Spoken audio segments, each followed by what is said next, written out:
Hello viewers.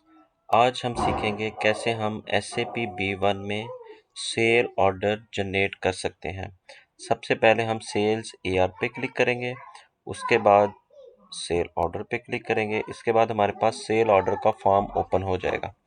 अब जिस customer का ऑर्डर आया है, हमने उस कस्टमर की सिलेक्शन करनी है।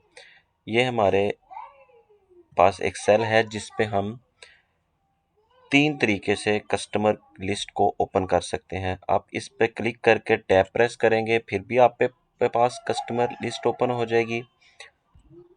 अगर आप स्टैरिक प्रेस करके एंटर प्रेस करेंगे, फिर भी ये ओपन हो जाएगी। और थर्ड मेथड ये है कि अगर आप इस बटन पे क्लिक करेंगे तो भी ये लिस्ट ओपन हो जाएगी। अभी हम मैक्सीटेक को सिलेक्ट कर लेते हैं कस्टमर। उसके बाद इस कस्टमर की हम सेलेक्ट कर लेते हैं कि कब हम इसको डिलीवरी करेंगे। अभी हम 30 मार्च 2024 कर लेते हैं। उसके बाद हमने सेलेक्ट करना है कौन सी आइटम का इसका सेल ऑर्डर है, जो हम इसको सेल करने जा रहे हैं, कौन सी आइटम है। अभी हम सिलेक्शन कर लेते हैं प्रिंटर लेबल की। उसको हम करेंगे कितनी क्वांटिटी, लेट्स सपोज अभी हम 500 सेल करने जा रहे हैं। किस रेट के साथ सेल करने जा रहे हैं,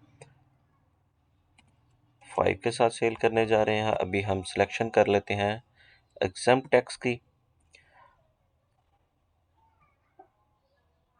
व्यूअर्स, अभी हम सारी मैंडेटरी फील्ड फिल कर चुके हैं जो कि एक सेल ऑर्डर को सेव करने के लिए ज़रूरी है। इसके बाद ऐड एंड व्यू पे क्लिक करेंगे। ये व्यूअर्स, हमारा सेल ऑर्डर SAP B1 में जनरेट हो चुका है। Thank you so much viewers. अगर आपको मेरी वीडियो अच्छी लगी है तो इसको लाइक कर दें।